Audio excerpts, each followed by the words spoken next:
I'm Ryan, And I'm Nick. and you're listening to Going Offsides, presented by the Lacrosse Collective on the Lacrosse All Stars Podcast Network.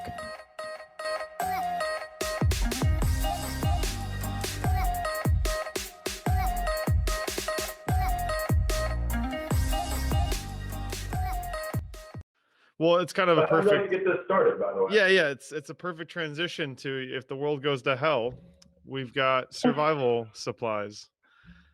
Yeah, 100%. Yeah. So That's exactly right. let me start with Justin real quick because we are a lacrosse podcast, and obviously I can That's see in the okay. design of your supply staff that there's it's kind of a nod to a lacrosse stick right there. But Justin, how did you get Absolutely. involved in woodworking in general and then stick making? Well, my dad is a carpenter, and Okay. that was, anybody whose father's like a tradesman, they just start to like abduct their own children around 13 and just make them basically work for them for free. That's pretty common. Like, I know a lot of people who's like are second generation plumbers, same thing happens to them. Like, they just stop having weekends and then they just start working for their parents. Yeah, same thing happened to me. Yeah, and Christine's family does trade shows, and she ended up, just basically doing inventory and stuff for trade shows. So it's all the same thing. We kind of come cut from the same cloth. But that's where the woodworking came from. I was just stuck on site with my dad, and I played lacrosse. Okay. So the meshing of those two things really didn't come into play until my mid-20s. Because before that, I was a pocket tech, and I started working on modern sticks in central Pennsylvania at Stylin Strings as just a stringer. Right.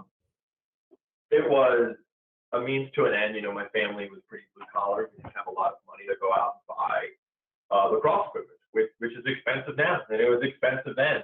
And my family did, always do the roof over your head. You always had meals, all that stuff. But when it came to like luxury items, which lacrosse in our family was definitely considered, above and beyond because it wasn't sponsored by the school. I could play football. I could go play all these things that were provided for me, but I wanted to play something that was extra. So I traded my time at Stylin Strings for, upgraded equipment and things like that. The company grew, turned into a job, and then after college, speaking of the world ending, it was the first recession I've had since college. I think second or third. It's old hat now. I was living out in Pittsburgh, and the only job I was able to land I really didn't like. And I figured if I was already, emotionally destitute from getting this job that didn't fulfill me, why not just take a stab at entrepreneurship? So I went back to Stylin Strings, and that's when the company started to turn into a bigger player in the industry. And I remember I signed Virginia, and that was pretty cool. And then we signed Notre Dame, and then our women's division signed, I think, somewhere up to 20 NCAA programs. From there, that's actually when the woodworking started, because I wasn't doing the art anymore. I was then at some point in time like this weird accountant, HR manager, marketing director. Yeah. And I think around, when was that? 2013, 14? Yeah, it was like 13. Yeah, I don't want to say like, I got tired of it, because I certainly didn't. But I didn't do anything creative. And there was a vacuum just of creativity there. So that's when I decided I wanted to take all of this pocket knowledge and all of this stick knowledge and kind of go retro with it and start making wooden sticks. So from there, it took until probably 2 solid years until I finally made an item that would even sell, which was the twig. And then it took another 2 to 3 years before my full-size sticks became quality enough to start actually selling and marketing. But I think the beauty of like what you started doing was you created this marketplace. Yeah. Even before you had your own product, that site was dedicated as a marketplace for people who had these, beautiful wooden sticks, and they could sell. They had an opportunity to sell things and get their, products out there to a larger audience. We started off actually, and to this day, our number one partner is Traditional Lacrosse. Evan Cree runs a beautiful company up north. And if you logged on to woodlacrossesticks.com in 2014, it was basically Traditional Lacrosse website with some like t-shirts and some ornaments. And I grew within that space and within that camaraderie of people, lending me their time and teaching me. Then we got Mohawk, and we worked with some other artists, but at this point in time, I think there's 7 artists on woodlacrossesticks.com. That's awesome. Okay. Yeah. I mean, I think for me personally, I always wanted one, right? Like living in Michigan, we were already kind of in a bubble of, we don't know what's going on outside of Michigan, especially back 2008 to 2011. The internet was still, as far as lacrosse was concerned, still really small. And I ended up buying, I have the sticker. It's in my office at school, which I can't get into at the moment, but I just cut out the leather because it was all dry rotted, but it's got this worn sticker, and I think it's Something Brothers is the sticker on there, and I bought it off of eBay. And I don't want to blow your mind, but I can tell you exactly where that stick came from. Well, see, that's awesome. And it's just, for me, it's a wall ornament. But I did play catch with it once or twice, and I put a hole into the dry rotted leather immediately. So I do need to fix that. But yeah, it just blows my mind that there's this whole marketplace I didn't even know about until, I started doing my research. And, LAS had kind of put out some social, and obviously you were a part of that. And I started to see, all the time, this guy with a beard making lacrosse sticks. But like, not the guy, when you think of a wooden lacrosse stick, not the person you picture in your mind.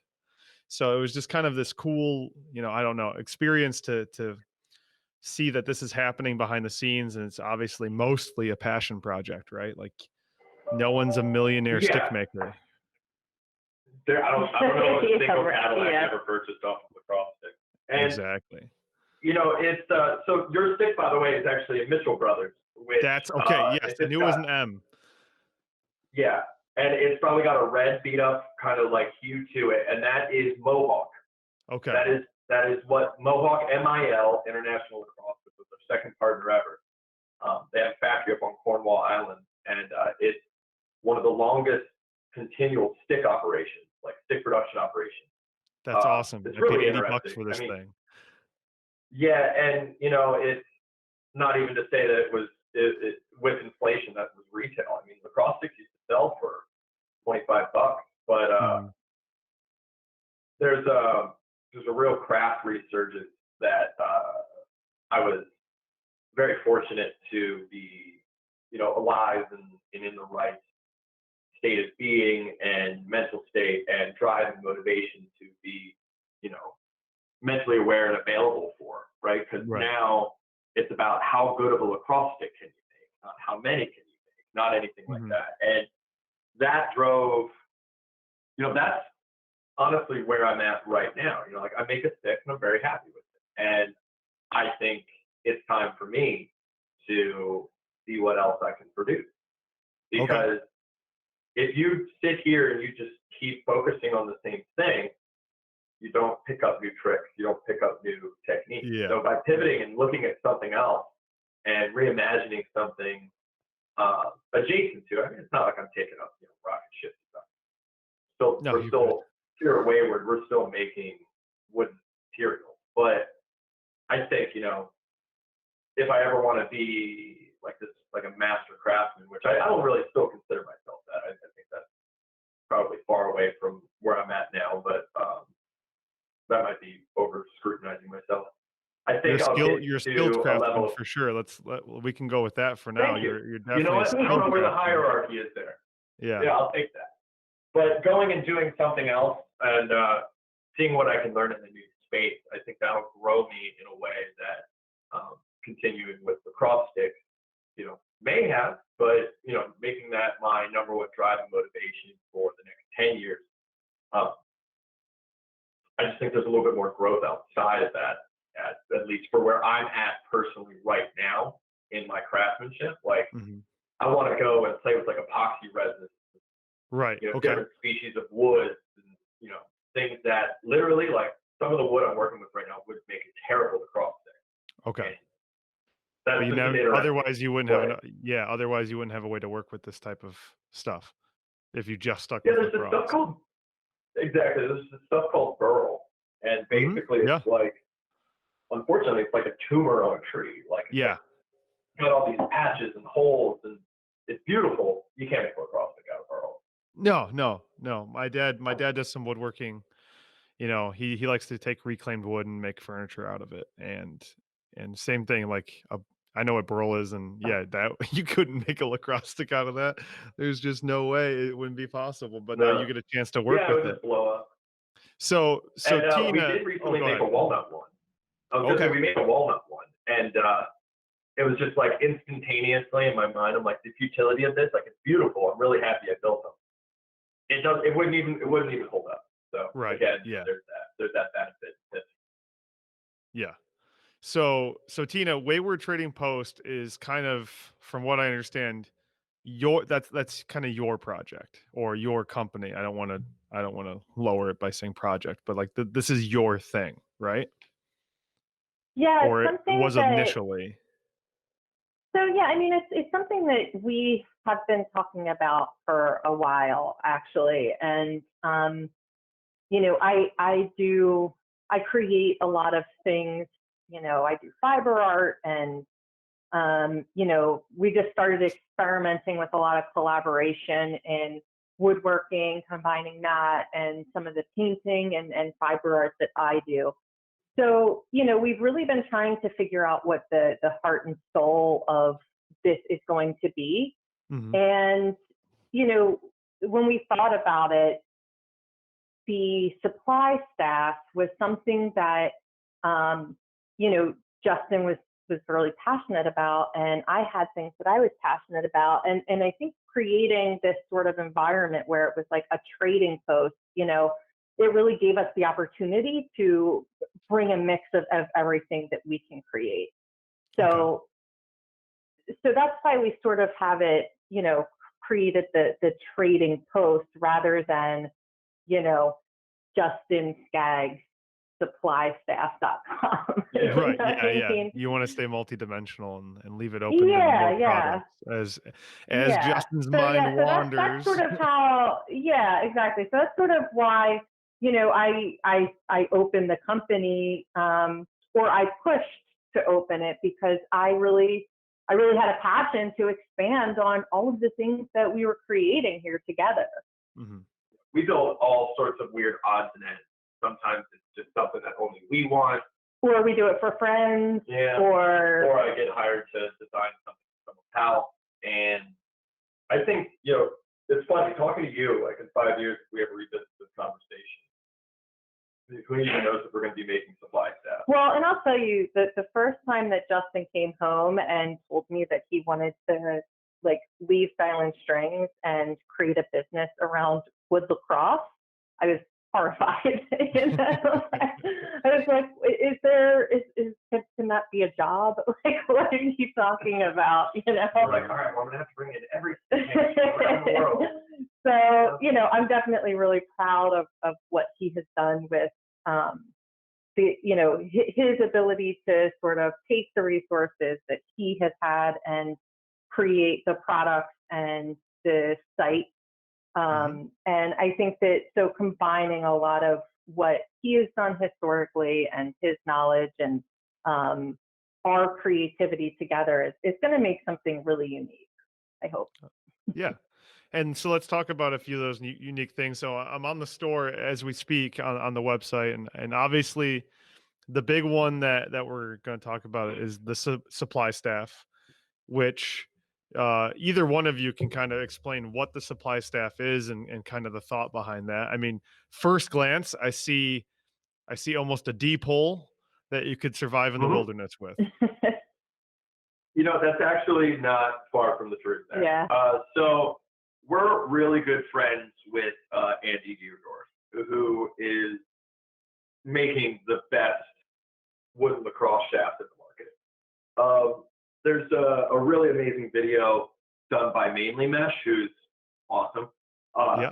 where he compares one of Andy Dierdorf's shafts with, I think, like every leading shaft brand on the market at whatever time frame, whatever that was in space and time. And Andy's shafts they were the best stick. And a lot of people don't look to wood for that, but Andy helped me design this because I've never really made lacrosse shafts before. But I've seen people do pull-ups on his shafts. I saw that torment that they put, that mainly mesh put its stuff through. And our original concepts were carbon fiber or this. And we'd go to Andy's farm all the time. It was just the perfect base model was sitting right there. And I don't reinvent the wheel when I don't need to. So that is literally a derivative of Andy Dierdorf's ash depot design. And all the wood comes from Pennsylvania. It's all harvested right from the state that we're in. And then basically I was on a trip going from Colorado to Moab to California. And I always forget my survival stuff. I always do. It's just a dirty, oxidized plastic bag with a bunch of crap in it at this point. And I ended up having to call Tina and have her ship it to one of the hotels we were spending the night at, just so I could pick it up and keep it with me. So, you get a lot of downtime. I started to just theorize that, all these things that I'm notorious for forgetting could live inside of the equipment that I brought with me anyhow. And that was sort of the catalyst for this. We spent a couple of years knocking them back and forth and making ugly versions of this and trying to make it prettier and dropping items, adding items. But for right now, we have what we think to be a very confident survival kit stuck within an incredibly durable, locally sourced walking stick. And, we've talked about it, like, the things that go into it. We've talked about it a lot. Like, what are you trying to accomplish with this? When you go on, a backpacking trip and you have a little kit that you bring with, your matches and, aspirin and, different things and a Mylar blanket, like things like that. What are you trying to accomplish? And I think that as we started really thinking about it, it's like, the intention isn't that you can live off of this, Right. Yeah. No, this is an emergency. Right. This is in an emergency, and most people have, their hiking staff already, right? So that's sort of the idea behind it. Yeah, it's not to intentionally take stuff out and try to put it back in somehow. It's just here we are. Oh crap, something didn't work out, and let me just grab something out of my walking stick. Right. And which we also had happen in another occasion when we hiked the Grand Canyon the year before. It was really, really cold night, and Justin's rolling his eyes because it was really an actually terrifying situation for such a mainstream hiking area. And we were hiking down, we were doing the rim to rim hike, and it was me, Justin, my brother, and a couple of our friends, and we had these grand ideas for getting this done really quickly, and we were just taking pictures and messing around all day, just slowly sort of going through this rim to rim hike. And we get down to the bottom, and it's in October, so it's all of a sudden freezing. And, we're all sitting there like freezing cold. No one has any supplies. No one has any, backup food or blankets or anything. So, you just find yourself in these situations where you're just, Hey, I need to cut in here real quick. So we're with these 4 people, and I look at everybody and I basically say, listen, we've messed up. We have probably 3 hours and the sun's already down. We just need to camp here. Like, we need to set up a fire and camp here. Well, that's the thing, right? Like, they're all like, nah, that's stupid. Well, again, we didn't have any supplies. I did. I had my own supplies. and I made it. That's why I should be the It was inventor of the supply it was too cold. Way It was too cold. Yeah, that's the thing. Everybody had like nothing, and I'm just sitting here. Hey, I got made fun of for bringing too heavy of a backpack. I wouldn't mind doing that. And then second, Oh, I didn't forget. thank you. But I was just trying to withhold I some was of just you. trying to casually tell everybody. I'm like, listen, like we could just make a little shelter and just knock this out, make some fire, warm up, and nobody wanted to hear it. But they didn't have supply. And now Also, we have in the all supply fairness, I staff. think Tina might have lost her toe. So on that night too.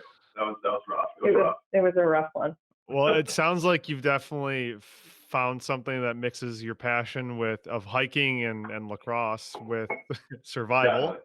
And into a usable thing. And I'm sure, and I look forward to seeing how well it does. Me personally, not a huge hiker, but if I were, I would definitely like this backup plan out of my walking stick. Plus, if there's a small animal, I know I can throw a wicked wrap check and There you go. put it down real quick. While we're talking about the website, I do see some other cool stuff that you have on here. So you have longbows and arrows. I assume those are things you craft yourself as well. Yeah. The English longbows are, and I mean that's like the perfect example. We could jump right into it. Like, where am I going to sell an English longbow? Where's Christine or by itself? Yeah. Where's Tina going to sell fiber art or any of these things? And we don't even know if this is a good home, but we just make all this stuff by hand, and we're like, screw it. Basically, the website could be called Tina and Justin's Weird Stuffing. Yeah. Well, it's a catch-all for all of your products, right? It's just like interesting stuff. Things that we love. Yeah. Like I know that there's no website like that for modern stuff, where they just here's a bunch of modern stuff that like you can't buy anywhere else, but we all have it here, and none of it would make sense if you sold it in its own store. But here, all together, it kind of makes sense. Right. Hopefully, we continue to make them. Yeah. I think that's why you only see a couple of products on there right now, because we're trying to figure out what the right way to sort of display everything and keep it so that it makes sense. That's sort of the biggest. Yeah, I mean, essentially, some English longbows, and those are sourced by right here in Pennsylvania. Those are 6 foot tall hickory longbows with a 50-pound draw. It's not any kind of hokey item by any means. Right. They take about 2 to 3 months, and they're a custom order only. And then we are, what do you want to say, 65% done with the hatchet prototype. Yeah, that looks pretty cool as well. Socket system. Yeah, that's going to be awesome. That's going to be hopefully our spring item. Yeah. Gotcha. And then something, if you guys go to the Wayward Instagram, you can start following our designs for our first fly fishing net. And that's going to be, I'm pretty sure the fly fishing nets are going to probably be the most eye-catching thing that we're going to be making in 2021. That just got such a vast opportunity of creativity that I think a lot of the other items, once they're done designing them, then they're just to be produced. Like the supply staff was an amazing creative opportunity just to try to figure out how to produce it. Now that it's made, besides engraving and custom embroidery, which would be driven by the customer, I can just make anything I want in a fly fishing net, which is really exciting. I've been working with a couple fly fishermen who are much more skilled than I am to make sure that they're done correctly. So that's been cool too. That's awesome. So if you're interested in, if you're in the audience and you're interested in a unique, one-of-a-kind, or as close to one-of-a-kind gift, and you want something that you're just not going to find anywhere else, go to waywardtradingpost.com and support, people from the lacrosse community doing great things.